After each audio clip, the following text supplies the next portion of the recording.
Hey everybody, it's your brother Van Silk, not in my house. Not in my house. You can catch me on rumble.com, youtube.com. Just look for Not in My House with Van Silk. Okay, people, okay. Let's talk. Let's talk about ESPN. ESPN has went haywire. I'm just like, don't know where to start. I mean, we could talk about Jalen Rose, gone. Got Van Gundy, 16 years, gone. Max Kellerman, show's gone, he's gone. Keyshawn Johnson, who just signed a 5-year deal, gone. And you have other people that have not made the cut, from NFL analysts to hockey analysts. I mean, just all around the board. I don't know where Jay Williams is going to end up at because that show been canceled. But it's just sad to see that how ESPN has went to seemingly like a whole new directions of faces, people who going to take less money. But I want to see how McVee, who they just gave $85 million to, because I guess he had his own platform, own following base that he built up. And let's see what they do with J.J. Redick, because I got a feeling he's going to slip up in there. And Stephen A. Smith is going to hold his ground, but I could see pretty soon Stephen A. Smith going. They definitely go in another direction. The streaming world is taking over. You got a lot of shows that I'm looking at on YouTube. These guys got decent subscribers. And they might be getting the opportunity to come in on ESPN or the world of ESPN and Disney. But I tell you what, it's very competitive out here, because I'd rather listen to Rob Parker and Chris Broussard than listen to Perkins and Malika Andrews, Richard Jefferson.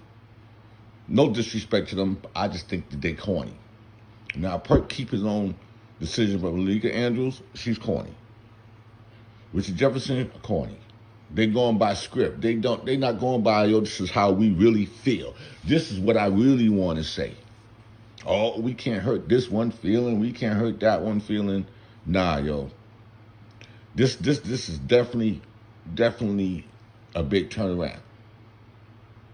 It is what it is. That's why I like Cameron's show. But him and Mace, too many N-words. That's not going to fly over in the sports world. Definitely won't fly underneath a banner of a Fox Sports or FanDuel or ESPN. So, to say that, we're going to see what happened with Club Shay Shay with Shannon Sharp. You know, we're going to see what happens with a lot of people. But Jalen Rose, he might end up someplace else. Which, who knows? Van Gundy, hey, there's possibility of coaching jobs, possibility of going to work for TNT. Who knows? I don't know. I thought Van Gundy was set in a position of him and Mark Green and Breen out there doing the games. I don't know who they're going to bring in, but to me, I'm so used to listening to Van Gundy.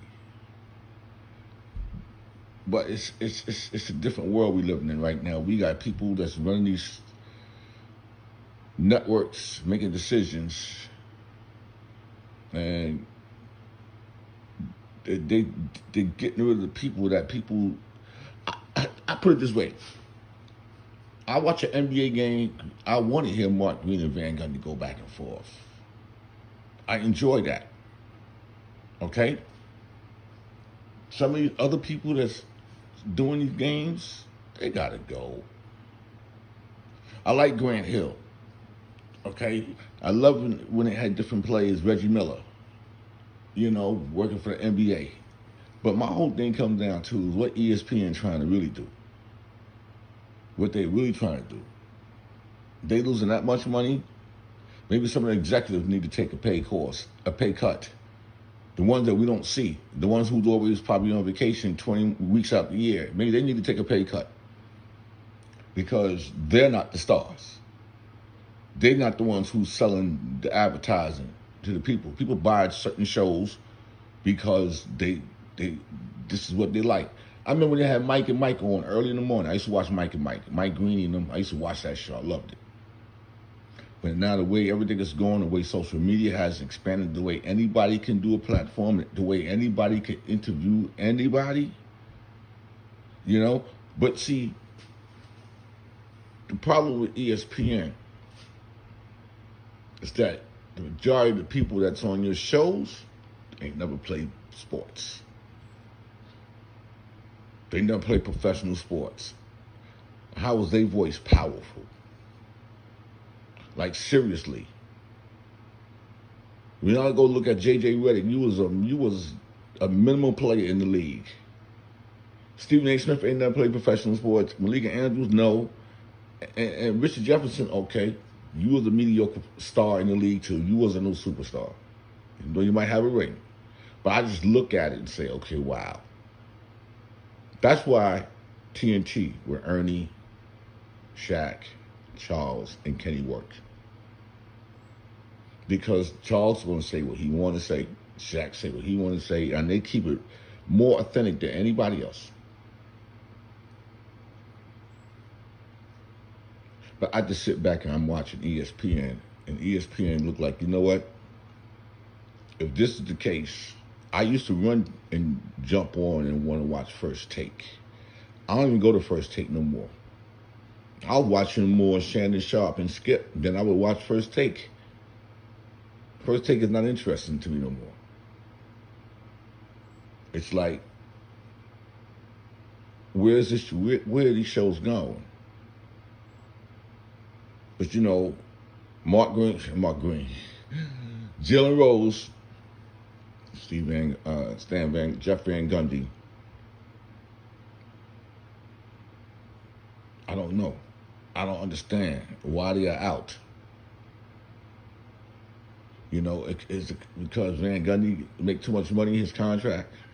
Was it because Jalen Rose didn't want to restructure his contract? But yet, y'all gonna bring in McShay.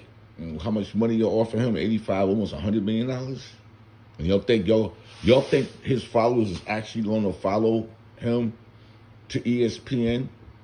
Because once you go on ESPN, everything changes. The dynamic changes. Your tone changes. Your subject matter isn't the same.